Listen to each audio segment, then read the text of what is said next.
అమ్మ తత్వమును ఆలపింతుము ఆలకించరండి, అమ్మను చూడ అభయము వేడ ఆలసించకండి. తక్కిన వెల్పుల తీరు వేరు మా తల్లి తీరు వేరు, మొక్కిన వారికి మొక్కని వారికి మోక్షమిచ్చి తీరు.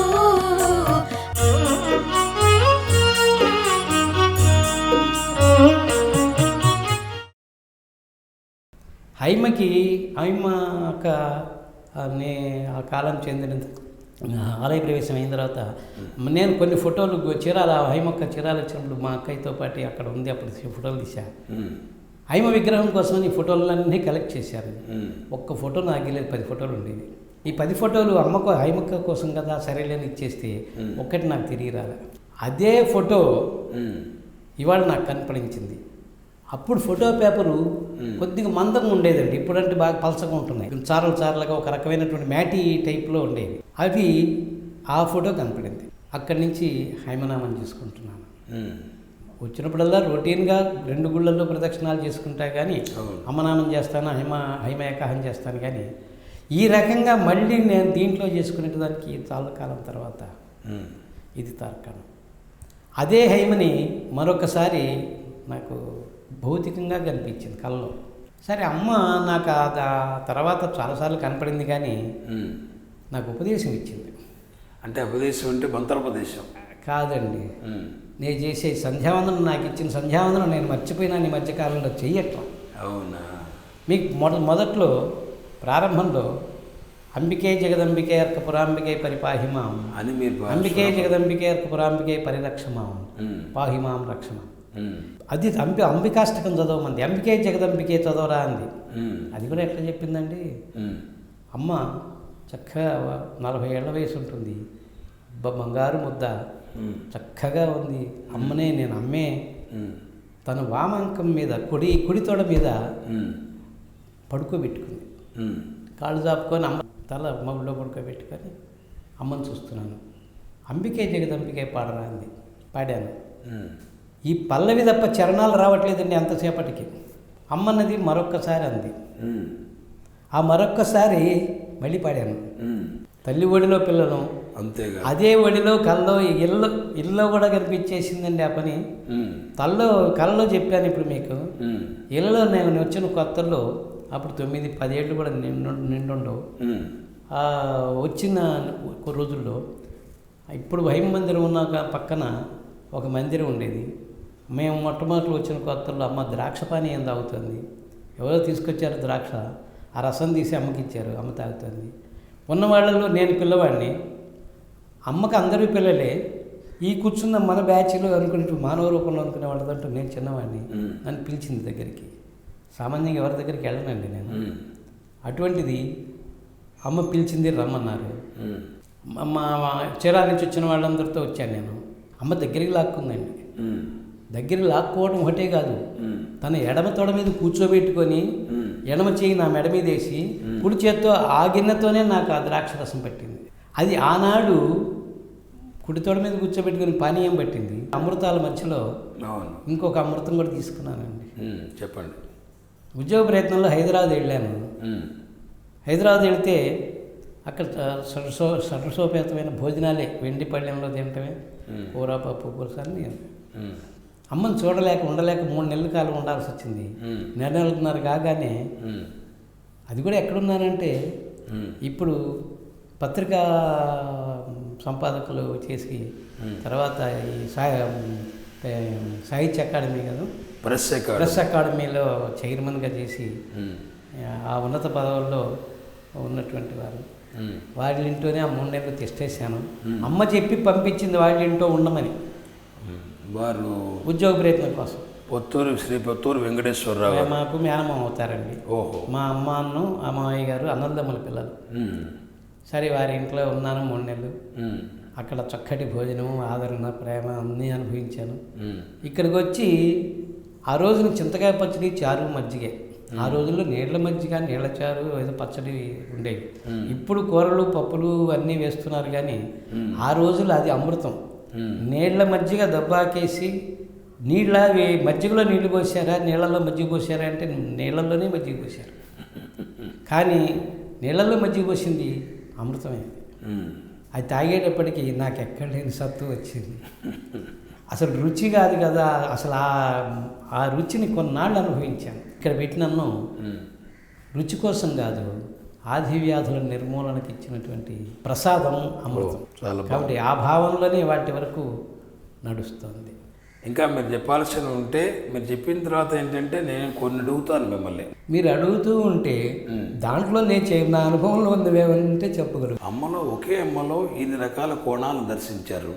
నేను నా అనుభవంలో అమ్మగా చూశాను, గురువుగా దైవంగా చూశాను, మళ్ళీ అక్కగా చూశాను, అన్నగా ఇంకోటి చెప్పాల్సి ఉంది. నాకు పెద్దన్నగా అష్టబంధాల వడిలో కొన్ని పోయినాయి.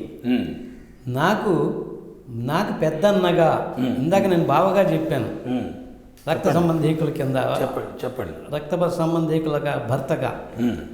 నాకు రక్త సంబంధం ఉన్న అన్నగా కూడా అమ్మ చేసింది. ఎట్లా చేసింది? మా అమ్మ జలోదరంతో బాధపడుతూ ఉండేవాడిని నేను చెప్పాను కదా.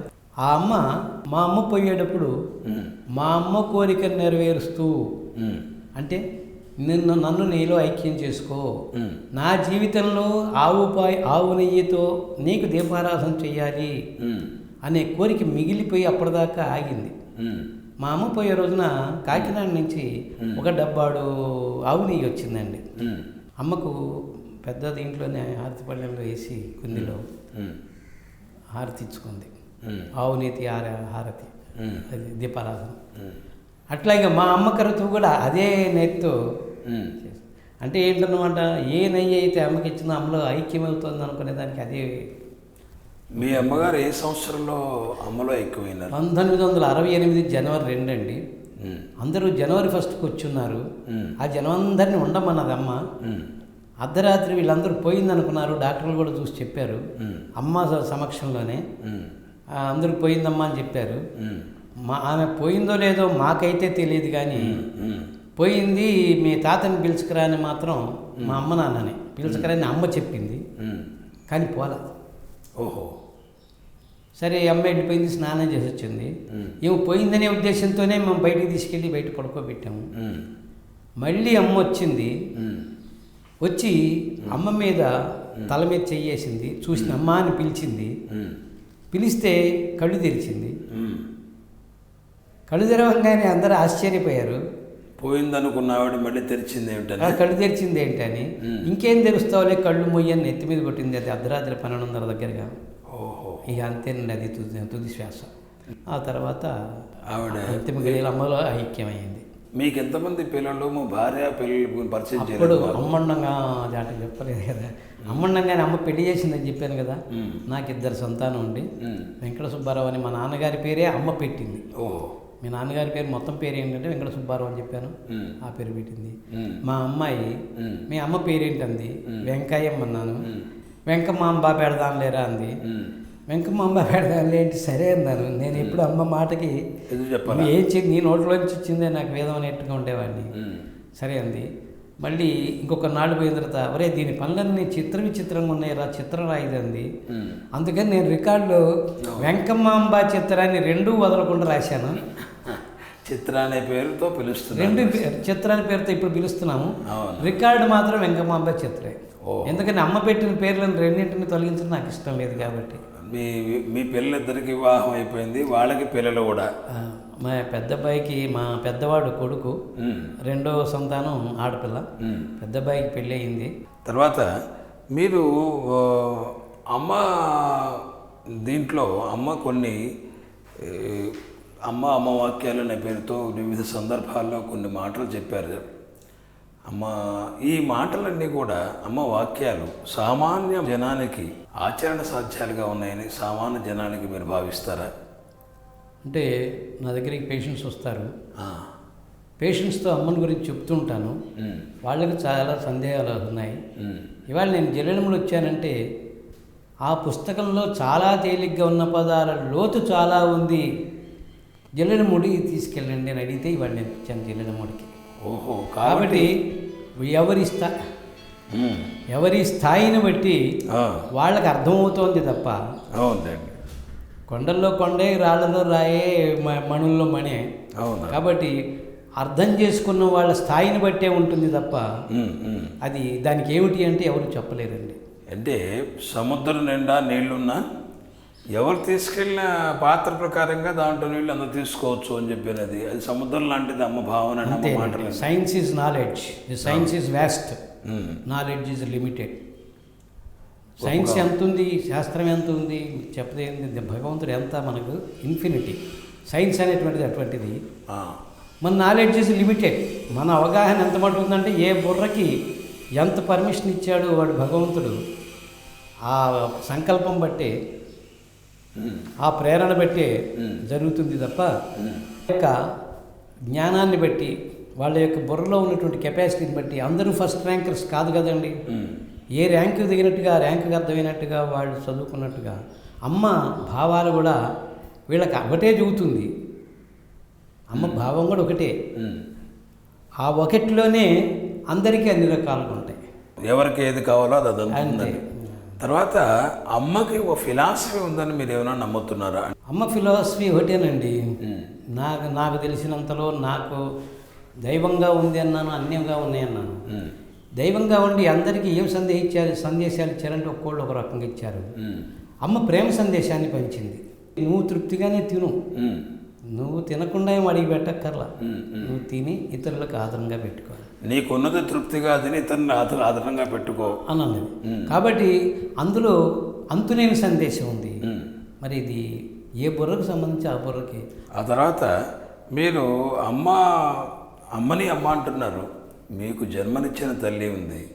మీ జన్మనిచ్చిన తల్లి ప్రేమకి ఈ తల్లి ప్రేమకి తేడా ఏమిటి అని మీరు భావిస్తున్నారు? అది ఇందాకే చెప్పాను. మా అమ్మను పెంచలేక మళ్ళీ అమ్మే తీసేసుకుంది. మళ్ళీ మా అమ్మ ఇవ్వడం కాదు. అవునవును, నేను మీకు ఇందులో చెప్పారు. ఇందాక విన్నంచుకున్నా, ఇప్పుడు కూడా అది చెప్తున్నాను. ఇంకా మీ ఇంట్లో జరిగిన శుభ కార్యక్రమాలు అమ్మ సన్నిధిలో ఏమైనా ఉన్నాయా? అమ్మ దహన సంస్కారం అన్నగా అమ్మ చేస్తూ నా చేత తమ్ముడుగా చేయించింది. అంటే అమ్మ మీ ఆ దహన సంస్కార కార్యక్రమంలో ఆవిడుండి నిర్వహిస్తూ మీ చేత చేయించింది. నేను తమ్ముడిని కార్యక్రమం చేసింది అమ్మ. ఓహో. కాబట్టి నాకు ఇందాక అష్టబంధాల బడిలో అన్న బంధం చెప్పాను, భావ బంధం చెప్పాను, స్నేహితం ఉంది. చట్టబట్టలు వేసుకొని మెడ మీద చేతులు వేసుకొని మీ ఇద్దరం కలిసి తిరుగుతూ హాస్యాలు ఆడుతూ, హాస్యంలో కూడా నేను ఏదో నాకు తోచిన మిమిక్రీనో లేకపోతే నాకు తోచిన నిన్నేమంటారు అభినయాలు ఇట్లాంటివి చేస్తుండేవాడిని. మీకు ఆ చనువు ఇచ్చింది. అదే ఇందాక అనేది నేను తీసుకుంటే ఇచ్చేది కాదు కదా, వచ్చేది కాదు. ఆవిడిచ్చింది. అమ్మ సంకల్ప బలమే మంది, అమ్మ ప్రేరణే మనకు కలిగేటువంటి సంకల్పం. అయితే అప్పుడు చివర ఇంకో 10 రోజులు పోతుందన్నా కూడా అమ్మ మొహం కందగడ్డ అయ్యేట్టుగా నవ్విన రోజు ఆ 10 రోజుల ముందు నాకు ఇంకా ఓహో. చాలా అమ్మతో చాలా సర్వ జగజ్జననిగా, అన్నగా, బావగా, మరి మిత్రుడుగా, దైవంగా, వైద్య సలహాదారుడుగా, రోగిగా, రకరకాలైన దీంట్లో అమ్మ మీకు ఆవిడ యొక్క అనుగ్రహాన్ని ప్రసాదించారు. అవునండి, చాలా అదృష్టవంతులు. అట్లాగే అమ్మ ఇప్పుడు ఉన్న కోపగించుకోవడం చూసారా మీరు? ఉన్నదండి. అంటే నా అయితే కోపం ఉంది, లేకపోలేదు. అయితే ఆ కోపం కనపడేదానికే కానీ దాంట్లో ఆంతర్యం ఉంది. కోపం కళ్ళకు కనపడుతుంది, దాని అంతరార్థం చాలా ఉందండి. ఓహో, ఏదన్నా ఉదాహరణ దానికి అదే ఒకటేసారి ఇంకో ఎన్నిసార్లు జరిగిందో కానీ నాకున్నది ఒకటి మర్చిపోలేంది. చెప్పండి. నాకు గూడూరులో ప్రాక్టీస్ చేస్తున్నాను. ఇందులో కూడా ఇంకో వింత ఉందండి. గూడూరులో ప్రాక్టీస్ చేస్తున్న రోజుల్లో అమ్మను విడిచిపెట్టి వెళ్ళామని ఏడుస్తుండేవాడిని. అయినా ప్రతి నెల ఒక 30 రూపాయలు పెడితే ఛార్జీలు, టెంకాయ అన్నీ కలిపితే 30 చాలండి. ఆ రోజుల్లో గూడూరు నుంచి జిల్లెలమూడు రావడానికి 30 రూపాయలు ఖర్చు పెట్టుకుని వెళ్దాను. 1-2 సార్లు వచ్చాను. తర్వాత నేను రాలేకపోయినాను. మరి సహజంగా కుటుంబ స్థితులు ఉంటాయి, అంతేగా, ఈతి బాధలు ఉంటాయి కదా. ఓ రోజు అన్నం తింటూ బొటబొట కన్నీళ్ళన్నీ అన్నంలో పడ్డాయి. అన్నం తింటున్నా, ఎందుకు పడ్డాయి? అన్నం తింటున్నాం కానీ అమ్మని చూడ్డానికి డబ్బులు లెక్కేసుకుంటున్నాం కదా, 30 రూపాయలు కావాలి కదా అని. ఏమైనా కానీ ఆ ఏడుపు వచ్చేసి ఆగలేక మర్నాడు వెళ్దాం అనుకున్నాను. విషయం ఏంటంటే నా దగ్గర 15 ఉంది, 15 కూడా లేదు, అసలు డబ్బులు లేవు. పొద్దున్నే తెల్లారేటప్పటికి ఒక ఆయన వచ్చి, ఏమంటే మా అమ్మకి బీపీ చూడాలన్నారు. ఇంత మటుకు అసలు నన్ను పిలిచిన వాళ్ళు ఎవరు లేరు ఊళ్ళోకి. వైద్యానికి వచ్చి చేయించుకెళ్తున్న వాళ్ళకి పిలిచిన వాళ్ళు ఎవరు లేరు. ఎవరు వైద్యపరంగా నేను ప్రైవేట్ ప్రాక్టీస్ పెట్టలేదు. వచ్చి బీపీ చూపించుకొని 15 రూపాయలు ఇచ్చారు.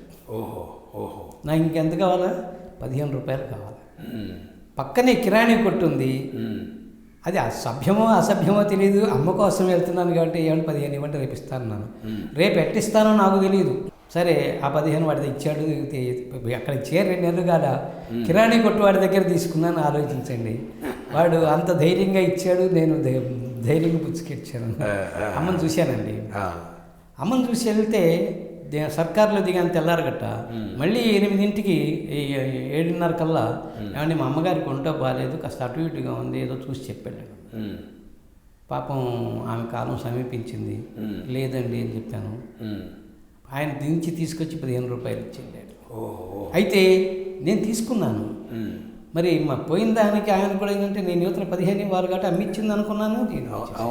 అదే అండి అక్కడ ఆ విషయం బాగుంది. అంతటితోనే కాకుండా ఇంకా అమ్మ ఎందుకు కోపం వచ్చిందనేది అసలు విషయాలు ఉన్నాయి. అమ్మ నేను నేత ఎటు 30 రూపాయలు నాకు అమ్మ ఇచ్చింది ప్రయాణానికి. కాబట్టి అమ్మ నాకు ప్రయాణానికి 30 రూపాయలు ఇస్తుంది.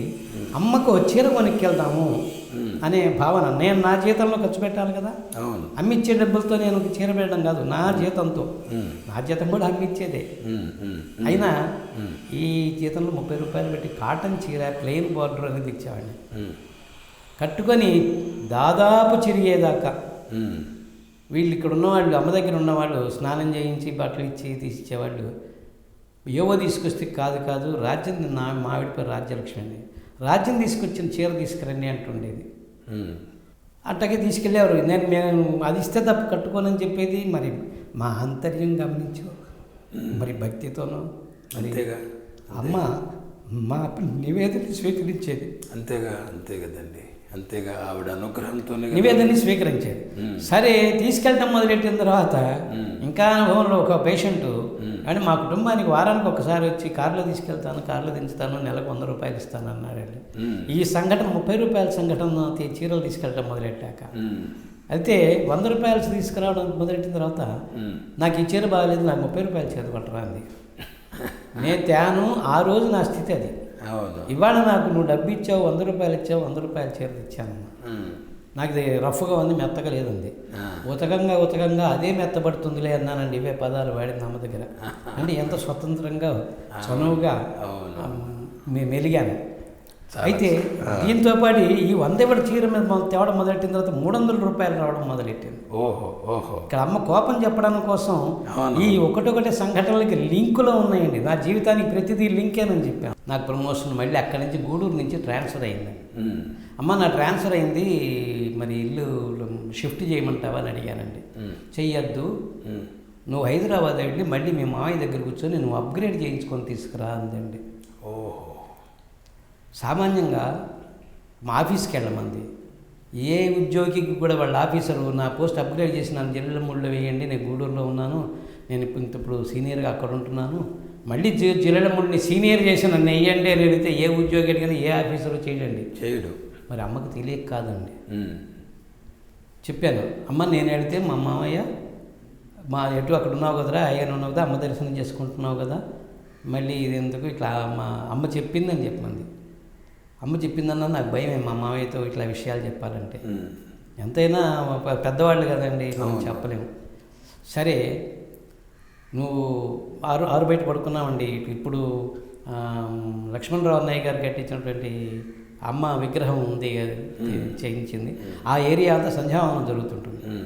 ఆ జరిగే ప్లేస్లో అమ్మ మంచం మీద పడుకొని ఉంది. రాత్రిపూట సాయంత్రం 6 నుంచి మొదలెట్టింది. నువ్వు డబ్బులు మరిగావు, నీకు రావడం ఇష్టం లేదు, నువ్వు మీ మామయ్య గారి ఇంటికి వెళ్ళి చేయించుకురామంటే నువ్వు చేయించరాని అంటున్నావు, నీకుగా వెళితే నువ్వు ఆఫీసులోకి వెళ్ళినా చేస్తారు, నువ్వు వెళ్ళు అనేది. అమ్మ మీద ఎంత సంకల్పం బలం, అమ్మ మా ప్రేరణ ఉన్నా, అమ్మ మాట మీద మంచి విశ్వాసం ఉండి ఇన్ని జీవితం అంతా గడిచినా అక్కడ మా మామయ్య దగ్గరికి వెళ్ళి చేయించుకోవాలంటే నాకు భయంగానే ఉండేది. సరే అమ్మ చరా లేచింది, 9 దాకా అక్కడే ఉంది, లోపలికి వెళ్ళిపోయింది, స్నానం చేసింది, పడుకుందండి. నేను అమ్మ ఇప్పుడు స్నానం అయిపోతున్నా, అన్నం కూడా తినలేదండి నేను. నువ్వు డబ్బులు మరిగావురా, అక్కడ ప్రాక్టీస్ డబ్బులు మరిగావు, చెప్పిన పని చేయట్లేదు అని చెప్పి చాలా కోపంగా తీవ్రంగా మాట్లాడింది. తెల్లారుజామున 9ంటికి పడుకున్నది, ఏకబీగున పడుకున్నది, గోడ వైపు తిరిగి పడుకున్నది, నా వైపు కాకుండా మంచానికి ఒక పక్కన గోడ ఉంది, ఒక పక్కన నేనున్నాను. ఆ 10 తర్వాత ఒక్క మనిషి లోపలికి రాలేదు, ఆ మనిషికి అమ్మ యువతలకి వైపుకి తిరగలేదండి. అది మరి అమ్మ ఏం లేలో నాకైతే తెలియదు. అటువంటిది సరే తెల్లారుజామున 3 దాకా ఓపిక బట్టి నాకు అన్నం లేదు, నిద్ర లేదు. ఆ 2 లేకపోతే నేను ఉండలేనండి. ఈ 2 లేకపోతే ఉండలేని దానికి ఇంకోటి ఉంది, నాకు కట్లపాము గడిచింది. రావుల ప్రసాద్ గారి అక్క రమాదేవి గారు అని ఉన్నారు. ఆమె పెళ్లికి ఆ పూట భోజం మంతి హైమాలయంలో ఎవరినో పిలుచుకురమ్మని పంపించింది అమ్మ. సరే వాళ్ళ కోసం వెళితే అక్కడ చెప్పాను, అయిపోయింది. కాళ్ళకి 2 ఘాట్లు పడ్డాయి. అయ్యో, అదేదో ఇనపెత్తయ్య కనుక్కొని కాదులు విదిలించాను, దూరంగా పడింది. మళ్ళీ ముందుకొచ్చిన వాడిని ఈ తీగ చీకట్లో కరెంట్ లేదు, చీకట్లో ఎవరికైనా గుచ్చుకుంటుందేమోనని తీద్దామని అటు వెళ్తే ఏదో జరజరపోతుంది. భాస్కరరావు గారు, యార్లగడ్డ భాస్కరరావు గారు అక్కడ నామం చేస్తున్నారు. ఆయన్ని పిలిచి చూపిస్తే లాందరు తీసుకెళ్ళి, అది కదలపితే లాందరు తీసుకెళ్ళి చూసి కట్ల పాముని తేల్చారు. అమ్మ నన్ను ఏదో పాము గరిచినట్టుంది అంటే, నువ్వు ఇంకా కిందికి వెళ్ళబాక, భోజనం చేయబాక, నిద్రపోబాక అంది. నాకు అంతకంటే పనిష్మెంట్ ఇంకోటి లేదు. ఇప్పుడు ఎందుకు చెప్పానంటే, ఇది ఆ రోజున అమ్మ దగ్గర నన్ను వదిలేసి అవతల తిరిగి పడుకొని, అంటే ఆ రోజున కట్లపాము కరిచిన వాడిని బాగానే ఉన్నాను, 2 ఘాట్లు పడ్డాయి బాగానే ఉంది, నన్ను ఏం తినొద్దంది, నువ్వు కిందికి వెళ్ళొద్దు, నా మంచం పక్కన పడుకో అంది. అమ్మ ఎటువైపు అయితే, ఏ గొడవైపు అయితే తిరిగి పడుకుందో ఆ గొడవైపు నన్ను ఆ చాటుగా పడుకోమంది. అంటే వెలుతురికి అది చాటు కాదు, కానీ ఆ వెలుతురికి అమ్మ అడ్డం. కాబట్టి ఇక్కడ ఈ రోజున అంటే అది సందర్భం కోసం చెప్పాను. ఈ రోజు వచ్చేటప్పటికి నాకు నిద్ర లేదు, ఆహారం లేదు. తెల్లారుజాము 4 దాకా మనిషి కూడా కదలలేదు. అప్పుడు వాకిట్లో వరండాలో రామకృష్ణ మ్యాచ్ నిద్రపోతున్నాడు. నిద్ర తట్టుకోలేక, ఆకలికి తట్టుకోలేక లేపాను. అన్నయ్య ఇట్లా అమ్మ అన్నది, డబ్బు మరిగావు, నువ్వు అంటే నేను వెళ్తే వెంకటేశ్వరమ్మ, నేను వెళ్తే నా బలం చాలదు కదా అంటే నేను అన్నాను, సత్యం వెళ్ళి పడుకో, ఇంకా నేను చూసుకుంటా అన్నాడు. ఆ మర్నాడు ఈ వజ్రోత్సవం 60 సంవత్సరాల నుండి, అమ్మకు 60 సంవత్సరాల నిండేటువంటి వజ్రోత్సవ కార్యక్రమం కదా ఇది. ఆ వజ్రోత్సవం జరగడానికి అడవి నుంచి కాంట్రాక్టుల కోసం, దొంగల కోసం హైదరాబాద్ వెళ్తున్నాడు. నేను అక్కడుండి ఆ 4 రోజులు ఉంటాను, ఆ 4 రోజులు ఆర్డర్ వేయించుకొస్తాన్నాడు. నువ్వు పడుకోపో అన్నాడు. అమ్మ పడుకోమంటే పడుకోవాలి కానీ నువ్వు అయితే ధైర్యం చెప్పాడు. నేను ఇటు వచ్చి ఆయనతో మాట్లాడొచ్చి కూర్చున్న తర్వాత గొడవ వైపు నుంచి నా వైపు తిరిగిందండి. అమ్మ ఇట్లా సంగతి ఇట్లా రామకృష్ణయ్యకి చెప్పానమ్మా, నా వల్ల కాదు కదా మా మావయ్య చేయలేమో మరి అన్నాడా, చేయిస్తానన్నాడా అంది. ఇట్లా సీరియస్గా చేయిస్తానన్నాడా అంది. చేయిస్తాన్నాడు, పడుకోపో అంది. ఎప్పుడన్నా అమ్మ దుఃఖించడం చూసారా? ఒక సంఘటన ఏదన్నా, చాలాసార్లు జరిగి ఉంటుంది, ఒక సంఘటన ఏదన్నా మా కోసం చెప్పండి. కానీ ఒక్క సంఘటన ఉందండి. సరే అమ్మ 85 జూన్లో ఆలయంలోకి వెళ్ళింది. ఫిబ్రవరిలో మామూలుగా నా దగ్గరికి రాలేని వాళ్ళ ఇళ్ళకి అందరినీ తను చూడాలని కొన్ని క్యాంపులు వేసుకొని అందరినీ చూసి ఉపదేశం ప్రత్యేకించి ఏం లేకపోయినా దర్శనం ఇవ్వడమే ఉపదేశం అనే పద్ధతిలో చేసుకొచ్చింది. అమ్మ జూన్లో ఆలయంలో ప్రవేశించే ముందు జిల్లెనమూడిలో అందరిళ్ళకి వచ్చిందండి. నాది సామాన్యమైన కుటుంబమే. ఎంత చెప్పినా అమ్మ, ఇంకోటి కూడా చెప్పాలి, వాళ్ళకి ఎవరికో డబ్బులు చాలటం లేదురా అంది నాతోటి. మేమిద్దరం మామూలు చెప్పాం కదా, స్నేహితంగా బాగా తిరుగుతుంటామని, చాలటం లేదట్రా అంది. అమ్మ ఎక్కడో ఉన్న వాళ్ళ సంగతి చెప్పావు కానీ నా సంగతి చెప్పలేదు అమ్మ, నా సంగతి ఏంటన్నా. చాలా చాలా అభయమేది. నీకేం కావాలి? తినటానికి, కట్టుకోవడానికి, ఉండడానికి చాలు కదా, ఇంకేమైనా కావాలా? అంటే ఇంకేమైనా నేను అడుగుతానేమో నేనేమో ఇంకేం అక్కర్లేదని తను చెప్పడము, ఇంకేం అక్కర్లేదు కదా అని తనే ముగించింది. అవసరం లేదమ్మా అన్నాను. సరే అయితే అని చెప్పి అప్పుడు వాళ్ళ సంగతి చెప్పింది.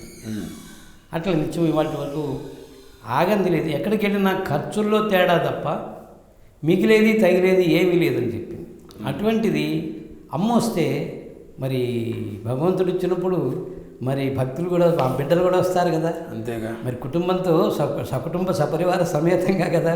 నేను వస్తున్నాను రా అని ఆ అమ్మే వస్తుంటే నా తమ్ముడిని వదిలేసిరా నువ్వు ఒక్కదానివే రా అని నేను అనలేను కదా. అంతేగా. అందుకని నువ్వు నా దగ్గరికి రావద్దమ్మా అన్నాను. ఎందుకని నేను పెట్టలేని అనే భావం ఉండేది. అవును. ఇచ్చేది అమ్మే, తినేది అమ్మ ఇచ్చేది అన్నప్పటికీ కూడా అవును మెయింటైన్ చేయాలి కదా. అవును. నాకు ఆ బలం లేదు అనే సంగతి నాకు తెలుసు కాబట్టి, అయితే ఆ బలం లేదని నా మటుకు నాకు తెలుసు కానీ ఇచ్చేది ఆమె సంగతి మధ్యలో మనకు గుర్తుండవండి, మన మనుషులం కదా. అంతేగా. ఆ బలం ఆమె ఇవ్వడానికి మా అయితే నాకు 2 రోజుల ముందు చెప్పు, అవి ఎంత నేను అధైర్యపడ్డాను 2 రోజుల పాటు అని. నేను మళ్ళీ అమ్మతో మా వాళ్ళందరూ గొడవ పెడుతుంటే అదేంటి అమ్మ వస్తానంటే రావద్దంటావే ఏంటని తిట్టేశారు. తిట్టడమే. అప్పుడు అమ్మ దగ్గరికి వెళ్ళి ఎందుకు లేని అమ్మ నువ్వు వచ్చే ముందు 2 రోజుల ముందు చెప్పమ్మా అన్నాను. శనివారం సాయంత్రం చెప్పింది, సోమవారం పొద్దున 7ంటికి వస్తానందండి. ఆదివారం నాకేం సరుకులు దొరుకుతాయి. సరే అది 12వ తారీఖు. నెల మొదట్లో అన్ని సరుకులు తెచ్చుకున్నాను కాబట్టి బియ్యం దగ్గర నుంచి పప్పు ఉప్పు దగ్గర నుంచి ఒక పూటకి అందరికీ వస్తాయి.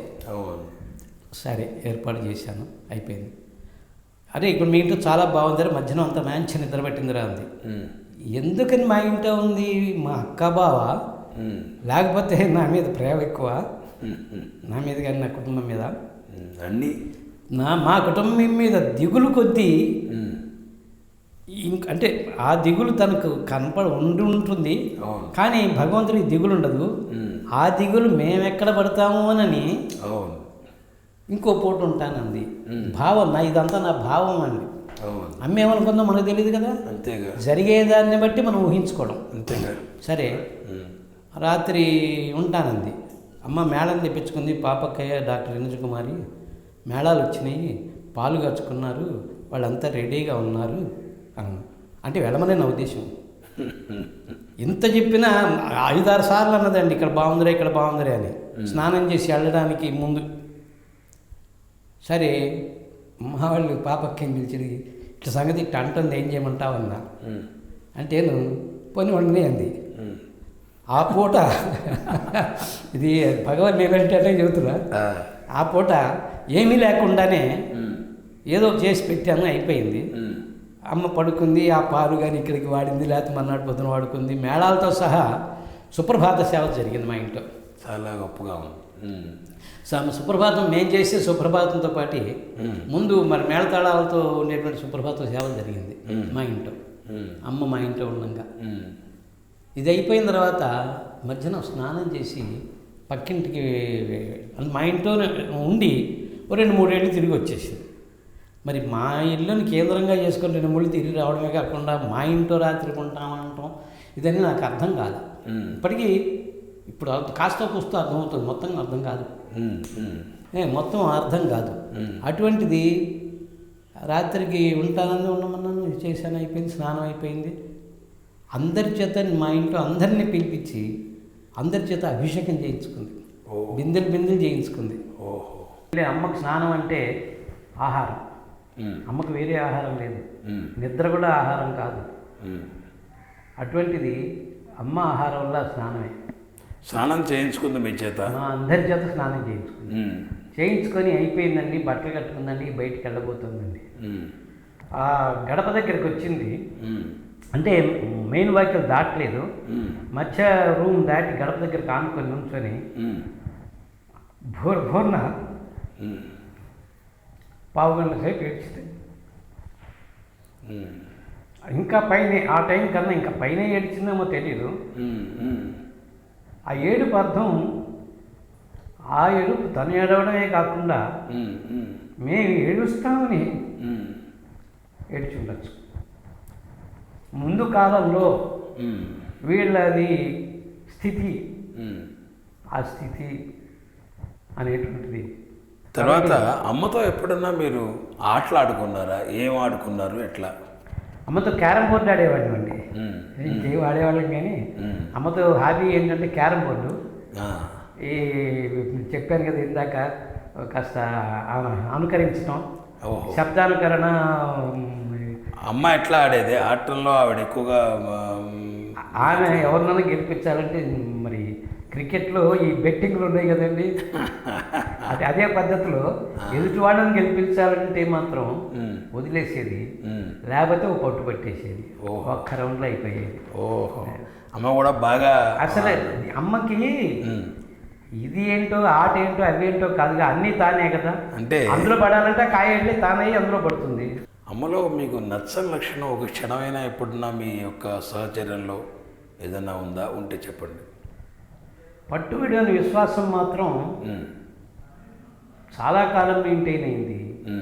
ఒక స్థితిలో అమ్మ నన్ను ఎందుకు ఇంత ఇబ్బంది పెడుతోంది అని ఒక 5 ఏళ్ళు వ్యధపడ్డాను. హిమాలయంలో అభిషేకాలు చేసుకున్నా, పూజలు చేసుకున్నా మనసులో కోరికలు నెరవేరుతాయి అనేది జల్లిలంబుడు సోదరుల విశ్వాసం. అట్లాగే మీకు ఎప్పుడైనా హిమాలయంలో ఏదైనా చేసుకున్నారా? ఏదైనా కలిగినాయా? దానికి అనుభవం కలిగిందా అనే దానికన్నా అమ్మ ఆజ్ఞ, నాకు ఉద్యోగం ఇక ఆర్డర్ వస్తుంది. ఏదో ఇందాక చెప్పానుగా వివరంగా, ఏదో నా ఒక్కడికి ఇంటర్వ్యూ జరిగిందని చెప్పాను. అవును. ఈ విషయంలో చెప్పాలంటే అమ్మ ఒక రోజున, ఒరే ఇవాళ నుంచి నువ్వు వెళ్ళి హిమాలయంలో అభిషేకం చేసుకోవాలి అమ్మాయి చెప్పారు. అమ్మ చెప్తే అప్పుడు హిమాలయంలోకి వెళ్ళి 3వ తారీఖున చెప్పింది. నేను 5వ తారీఖున మొదలెట్టాను. 3వ తారీఖు మొదలెట్టి అమ్మ చెప్పింది, 3వ తారీఖు మొదలెట్టాను. అమ్మ చెప్పిన రోజు నేను మొదలెట్టాను. నాకు అక్కడ ఆర్డర్ అయిపోయింది. ఓహో, ఆఫీస్లో ఆర్డర్ అయిపోయింది, ఉద్యోగం వచ్చినట్లు, జిల్లెడమూడిలో పోస్టింగ్ ఇచ్చినట్టు. Very good. మొదటి పోస్టింగ్ జిల్లెడమూడే, 7 ఏళ్ళు చేశాను. ప్రమోషన్ వెళ్ళిపోయి అమ్మ మళ్ళీ ప్రమోషన్ చేయించి తీసుకొచ్చి నిద్ర లేకుండా చేసిందని చెప్పాను కదండి. డబ్బులు మరిగావు, ప్రాక్టీస్ మరిగావు నువ్వు చెప్పారు. అటువంటి దాంట్లో ఆ 2వ విడత మళ్ళీ ఇక్కడ పిలిపించుకుంటానందుకు వచ్చాను. దీని సందర్భంలో అమ్మ 3వ తారీఖు వెళ్ళి నువ్వు ఆ అభిషేకం చేసుకుందని మొదలెట్టాను. అమ్మ చెప్పిన రోజు నాకు అయిపోయింది. 6 మొదలెట్టాను. తర్వాత 9వ తారీఖు ఇక్కడికి నా దగ్గరికి వచ్చింది. 9 నుంచి ఉద్యోగంలో చేరాను ఇక్కడ. అయితే తర్వాత వచ్చినటువంటి సందర్భాల్లో మీరు అడిగిన ప్రశ్నకి నేను యాంత్రికంగా హైమకి దండం పెట్టుకోవడం, 2 దేవాలయాల్లో దండం పెట్టుకోవడం, ప్రదక్షిణాలు చేయడం, హైమైక చేయడం, ఇదంతా యాంత్రికమే. నేను నా మటుకు నేను చేసింది వాస్తవం చెప్పుకోవాలి. తర్వాత నాన్నగారు అమ్మ పతిదేవులు బ్రహ్మాండ నాగేశ్వర గారు, ఆయన ఎట్లా ఉండేవారు? అమ్మ ఇక్కడ అవతల పక్క కొన్ని లక్షల మంది చేత ఆరాధింపబడుతున్న అమ్మ, ఈ ఊరి కరణంగారుగా ఉండే ఈయన, ఈ రెండింటికి కంపారిజన్లో ఆయన ఎట్లా ఉండేవారు? వేషభాషలు కానీ వ్యక్తిత్వం కానీ ఎట్లా ఉండేది మీరు చూసారు? సామాన్యుడు, సామాన్య కరణీకు చేస్తున్నటువంటి కారణం. అయితే నాన్నగారికి అమ్మని ఎప్పుడైతే అర్చించుకోవడానికి పర్మిషన్ నాన్నగారు ఇచ్చారో, నాన్న దైవమే, ఆయన పర్మిషన్ లేదే అమ్మ దగ్గరికి రాలేము. అయితే ఆ పర్మిషన్ ఎట్లా వచ్చింది? ఆయన ఇస్తున్నారు, మళ్ళీ అమ్మ బలం చేతనే ఇస్తున్నారు. అమ్మ సంకల్పం ఎక్కడ. కాకపోతే లౌకికంగా ఉండడం కోసం, లౌకికంగా కనపడడం కోసం నాన్నగారి పర్మిషన్ కానీ, లేకపోతే అమ్మ దగ్గరికి వెళ్ళడానికి అమ్మ నేను పిలుచుకుంటే మీరు వస్తారు కానీ మీరు తలుచుకుంటే రాలేను అన్నది కదా. తర్వాత మీరు అమ్మని బావగా, అమ్మగా, సోదరుడుగా, గురువుగా, దైవంగా ఇన్ని రకాల యాంగిల్లో చూసి చనువుగా కూడా ఆడుకున్నారు. భుజం మీద చేసుకుని రకరకాలుగా జోక్స్ వేసి హాయిగా నవ్వుకుంటూ అమ్మ చెప్పినట్టుగా మీరు అమ్మ శిక్షణలో, అమ్మ కన్నసన్నల్లో పెరిగారు, మెసిలారు. మంచి అదృష్టవంతులు. ఇట్లాంటి మీరు అమ్మ ఒక దసరాల్లో ఓ రాజరాజేశ్వరిగా, దుర్గగా, కాళిగా, మరి ఇట్లాంటి మహిషాసుర మర్దనిగా ఆ పూజలంటుకున్న అమ్మ, మీతో సరదాగా గడిపిన అమ్మ, ఈ రెండిటికి ఎప్పుడన్నా ఇంత మనతో చదువుగా ఉన్న అమ్మ ఇంత శక్తి స్వరూపిణిగా, ఇంత ఇదిగా ఉందనే భావన ఈ రెండింటికి మీరు ఎట్లా ఎప్పుడన్నా కలిగితే మనస్సులో సమన్వయపరుచుకున్నారు? దానికి సమన్వయపరచుకోవడానికి ఏం లేదండి. ఎందుకంటే మొత్తం ఆమె కాబట్టి అమ్మకు ఆయాసం అంటే ఇక ఊపిరాడకుండా ఉన్న రోజుల్లో కూడా దసరాల్లో కుంకుమ పూజ చేసి గొంతు వరకు కుంకుమ పూజ చేసిన వాళ్ళు కూడా ఉన్నారు. ఆ గొంతు వరకు కుంకుమ పూజ చేసిన రోజున ఉన్నటువంటి జుబ్బంతా ఏమైపోయింది, ఆ తర్వాత పైకి వెళ్ళంగానే ఆయాసం. 2 గంటల పాటు పూజ జరిగితే 2 గంటల పాటు కొన్ని బస్తాల పూజలు చూసాము. బస్తాల పూజలతో గొంతు వరకు కుంకుమ పూజ చేశారు. మరి అటువంటిది మరి ఆమె ఎవరికి ఎట్లా ఏం కనపడాలో, ఎవరికి భయోత్పాదంగా కనపడాలో, ఎవరికి ఆనందంగా కనపడాలో. నేను మాత్రం అమ్మను పండగ రోజుల్లో కంటే నన్ను విడి రోజుల్లో చూడటానికే ఆనందిస్తాను. ఎందుకంటే నేను ఎక్కువ భాగం నా బంధుత్వం అంతా సహజంగా భౌతికంగా ఆనందంగా, నాకు కావాల్సిందల్లా నా మనసుకు ఆనందంగా తృప్తిగా ఉండేది. మీ యొక్క అనుభవాల్ని మాతో పంచుకొని మా కోసంగా, భావితరాల వారి కోసంగా మీరు మీ అనుభవాలను మాతో పంచుకొని మీ సమయాన్ని వెచ్చించినందుకు ధన్యవాదాలు డాక్టర్ సత్యనారాయణమూర్తి గారు. ఆ తల్లి అనుగ్రహం మీపై, మాపై, ఈ సృష్టిపై సదా వర్షించగలందులకై సదా జగజ్జనని ప్రార్థిస్తూ నమస్తే, సెలవు. మరొకరి అనుభవాలతో మళ్ళీ కలుసుకుందాం. జై హో మాత. మీ రావురి ప్రసాద్.